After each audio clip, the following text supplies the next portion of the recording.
Assalamualaikum warahmatullahi wabarakatuh. Selamat pagi anak-anak. Semoga pada pagi hari ini kalian beserta keluarga selalu dalam lindungan Allah Subhanahu wa taala, dan tentu saja semoga kalian masih tetap semangat untuk belajar. Baiklah, pada pertemuan kali ini pelajaran kimia kelas 11 akan mempelajari tentang sama seperti pada pertemuan sebelumnya. Pada pertemuan sebelumnya kita mempelajari untuk menghitung delta H reaksi. Pada pertemuan kali ini pun kita akan menghitung delta H reaksi pula, tetapi dengan cara yang berbeda. Tolong perhatikan baik-baik dan sebisa mungkin materi ini tolong disalin di buku catatanmu, dan jangan lupa untuk mengerjakan tugas yang saya berikan. Seperti halnya yang kalian ketahui bahwa cara menghitung delta H reaksi itu ada 4 cara, ya, dengan menggunakan data delta HF, dengan hukum Hess, dan seterusnya. Tapi untuk menghitung delta H reaksi dengan menggunakan data delta HF ini sudah kita pelajari pada pertemuan minggu lalu, ya. Berarti hari ini kita akan mempelajari bagaimana cara menghitung delta H reaksi dengan menggunakan hukum Hess. Oke, perhatikan.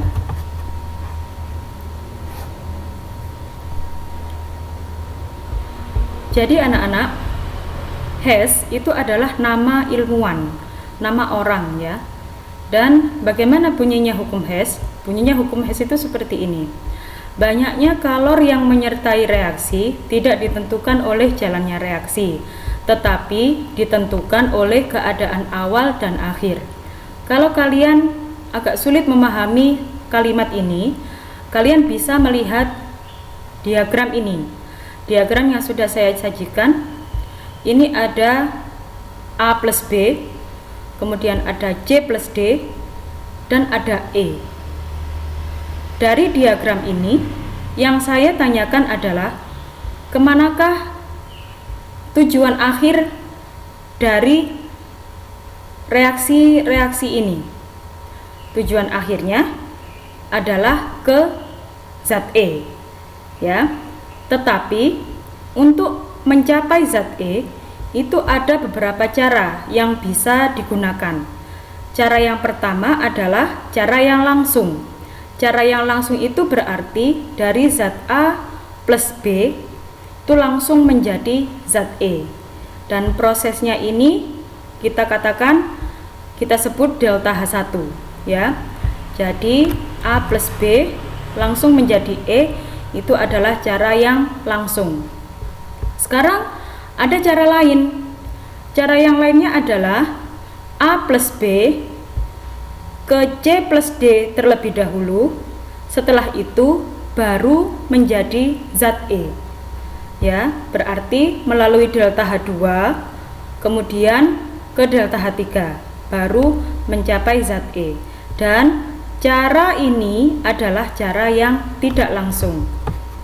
Jadi A plus B menjadi C, kemudian C bereaksi dengan D baru bisa menjadi zat E. Ini adalah cara yang tidak langsung. Menurut Hess, antara reaksi yang secara langsung dengan yang tidak langsung itu sebenarnya kalor yang diperlukan itu sama, ya. Banyaknya kalor yang diperlukan itu sama. Jadi delta H1, ini kesimpulannya, delta H1 atau cara yang langsung itu sama saja dengan penjumlahan pada cara-cara yang tidak langsung, yaitu delta H2 ditambah delta H3. Itu adalah prinsip dari hukum Hess, ya. Jadi kita menjumlahkan cara-cara yang tidak langsung menjadi cara yang langsung. Ini ada contoh soal.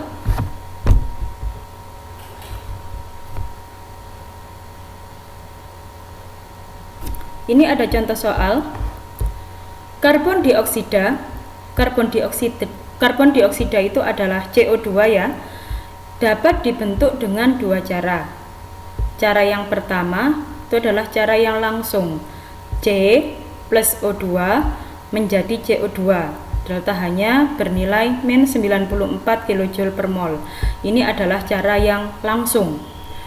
Dan cara yang kedua itu adalah cara yang tidak langsung, yaitu C plus setengah O2. Jadi kalau cara yang langsung tadi O2 nya langsung ditambahkan 1, jadi ini koefisiennya 1 tapi tidak tertulis ya. Tapi yang cara kedua, yang cara tidak langsung ini O2 nya yang diberikan itu baru setengahnya. Nah, C plus setengah O2 itu akan menghasilkan CO. CO itu adalah karbon monoksida.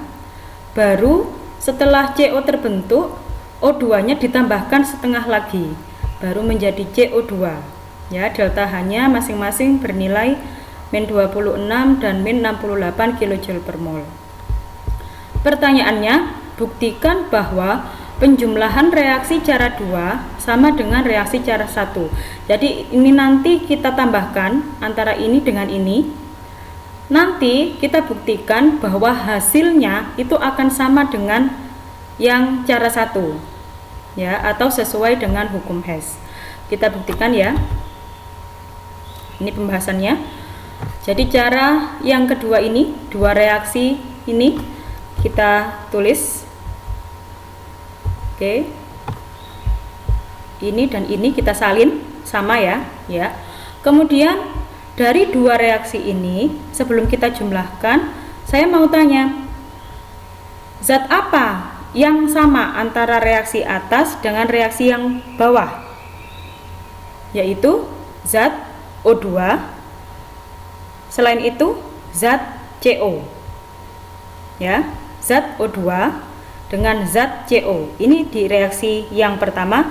Dengan reaksi yang kedua itu dua-duanya ada. Tetapi coba perhatikan posisinya. Untuk O2 posisinya sama-sama di kirinya panah. Ya. Maka kalau sama-sama di kiri panah, atau mungkin nanti ada soal yang sama-sama di kanan panah, itu koefisiennya ditambah. Ya. Sedangkan CO ini posisinya berbeda, satu di kanan panah, yang satu di kiri panah, maka ini nanti saling mengurangi. Ya, begitu. Jadi, kalau kita tuliskan hasil akhir dari reaksi ini itu adalah CO dan CO ini kita coret ya, karena saling meniadakan, karena tempatnya berbeda, ya. Kemudian yang di sebelah kiri panah berarti tinggal C, kemudian setengah ditambah setengah O2 itu nanti setengah tambah setengah itu hasilnya 1 ya. Jadi hasilnya seperti ini.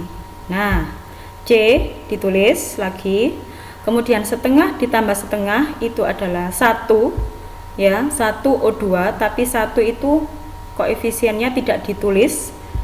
Kemudian CO ini sudah hilang karena dikurangi dengan CO yang di sebelah kiri panah, maka di sebelah kanan panah tinggal CO2, ditulis kembali.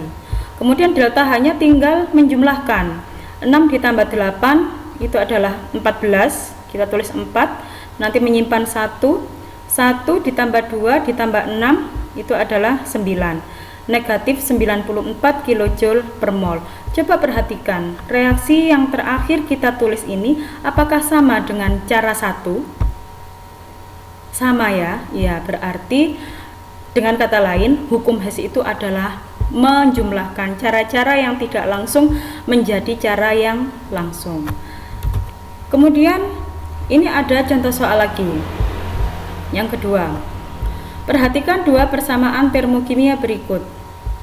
2CuCl, ini Cl bukan Ci ya, menjadi 2Cu plus Cl2.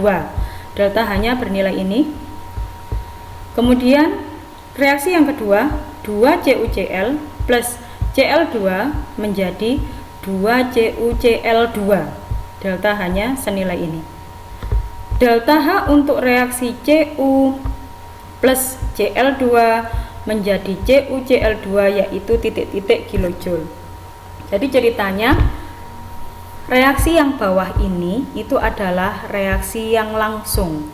Sedangkan reaksi yang dua atas ini ya, dua reaksi yang ada di atas ini itu adalah reaksi yang tidak langsung.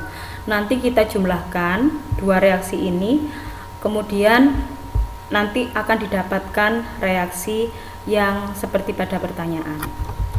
Ini pembahasannya. Jadi reaksi yang ditanyakan tadi kita tulis lagi. Ini ya, Cu plus Cl2 menjadi CuCl2. Mintanya reaksinya seperti ini. Kemudian di reaksi 1 itu ada 2 CuCl plus seterusnya. Kita salin seperti biasa. Di reaksi yang kedua ada reaksi ini. Ya, kita salin juga. Kemudian dari dua reaksi ini kita kembali ke zat yang ditanyakan atau reaksi yang ditanyakan. Yang pertama, kita lihat zat Cu. Di antara dua reaksi ini, reaksi 1 dan reaksi kedua, yang ada Cu-nya itu di reaksi mana? Cu saja, bukan CuCl. Ada di reaksi yang pertama ini. Tetapi Cu yang ada di reaksi pertama ini posisinya ada di sebelah kanan. Padahal mintanya soal Cu ini ada di sebelah kiri. Berarti agar Cu ini ada di sebelah kirinya panah, maka reaksi ini perlu dibalik. Dan karena ini Cu-nya minta koefisiennya 1, sedangkan yang diberikan koefisiennya 2, agar 2 menjadi 1, maka reaksi ini dibagi 2. Jadi selain dibalik, reaksi ini juga dibagi 2, dibalik dan dibagi 2. Dibalik itu maksudnya bagaimana? Yang kanannya panah jadi di kiri, yang kirinya panah jadi di kanan. Harga delta H-nya pun juga terbalik. Kalau tadi positif, ini positif, maka kalau sudah dibalik nanti harganya negatif. Jadi seperti ini. Nah, 2 Cu menjadi Cu saja karena dibagi 2 ya, 2 dibagi 2, 1. Kemudian Cl2 itu menjadi setengah Cl2 karena 1 dibagi 2, setengah. Menjadi CuCl. Awalnya tadi 2 CuCl, karena 2 dibagi 2 itu 1, maka hanya menjadi CuCl. Delta H-nya tadi positif, sekarang jadi negatif. Dan 274,4 kalau dibagi 2, ini juga dibagi 2 juga ya delta H-nya, itu seharga 137,2. Setelah itu Cu sudah selesai. Sekarang lihat yang sebelah kanannya panah, CuCl2. Yang ada CuCl2-nya itu adalah yang di reaksi kedua ini. Nih, CuCl2. Mintanya di sebelah kanan panah. Dan reaksi yang kedua ini pun juga sudah berada di sebelah kanan panah CuCl2-nya. Berarti reaksi ini tidak perlu dibalik. Cuma CuCl2 ini mintanya koefisiennya 1. Ya, yang ini koefisiennya 2, berarti reaksi ini tetap itu maksudnya tidak dibalik dan dibagi 2. Jadi bagaimana? Jadi kayak gini, 2 CuCl dibagi 2 ya, berarti tinggal 1 CuCl plus Cl2, 1 Cl2 menjadi setengah Cl2 karena dibagi 2, dan 2 CuCl2 ini menjadi CuCl2 karena 2 dibagi 2. Delta H-nya juga dibagi 2. Ini tetap ya negatif karena tidak dibalik, negatif 82,9. Setelah itu kita jumlahkan. Nah, zat apa yang sama? Oh, zat CuCl nih dan Cl2. Cl2 posisinya sama-sama di kiri, berarti nanti kita jumlahkan. Yang CuCl kita coret.